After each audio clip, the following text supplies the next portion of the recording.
जनवरी की ठंडी सुबह थी। चारों ओर हल्की धुंध फैली हुई थी। गांव की गलियों में आज कुछ अलग ही रौनक थी। हर घर के दरवाजे पर तिरंगा लहरा रहा था। बच्चे हाथों में झंडा लिए दौड़ रहे थे। आज 26 जनवरी था, भारत का गणतंत्र दिवस। गांव के एक छोटे से घर में 10 साल का आरव अपने दादाजी के पास बैठा हुआ था।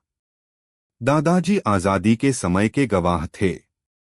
उनके चेहरे पर झुर्रियां थीं, लेकिन आंखों में आज भी देश के लिए वही चमक थी।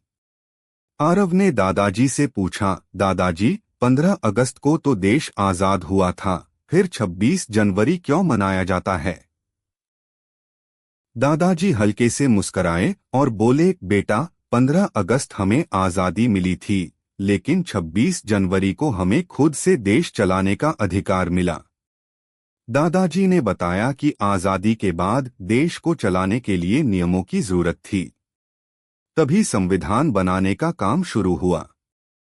डॉक्टर भीमराव अंबेडकर के नेतृत्व में देश के कई महान लोगों ने दिनरात मेहनत की। हर धर्म, हर जाति, हर भाषा के लोगों के बारे में सोचा गया।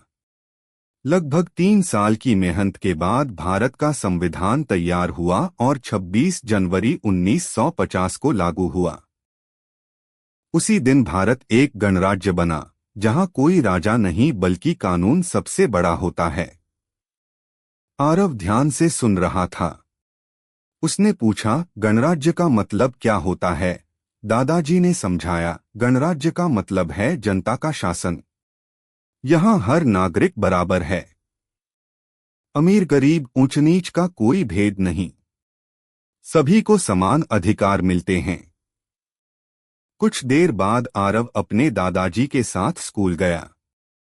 वहां ध्वजारोहण की तैयारी हो रही थी। प्रधानाध्यापक जी ने तिरंगा फहराया और राष्ट्रगान शुरू हुआ। जन गण मन की धुन सुनते ही सब लोग सावधान की मुद्रा में खड़े हो गए। आरव के रोंगटे खड़े हो गए। उसे पहली बार तिरंगे का महत्व गहराई से महसूस हुआ। कार्यक्रम में गांव के एक सैनिक भी आए थे, जो सीमा पर देश की रक्षा करते थे। उन्होंने बच्चों को बताया कि जब वे सीमा पर खड़े होते हैं तो केवल जमीन की रक्षा नहीं करते, बल्कि संविधान और देश की एकता की रक्षा करते हैं। उन्होंने कहा कि संविधान ही हमें यह सिखाता है कि हम सब एक हैं और देश सबसे पहले है।